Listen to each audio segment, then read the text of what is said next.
привет! С вами Доминика Акулеле. Сегодня мы будем смотреть, что я буду дарить бабушке на день рождения.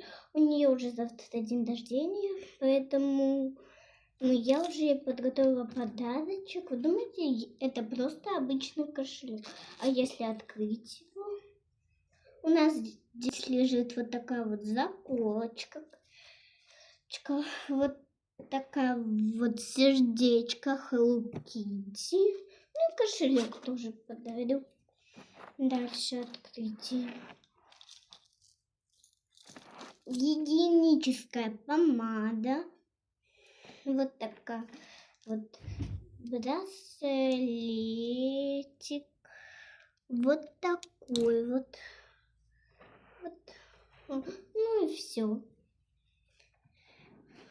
Наше видео заканчивается. Всем пока!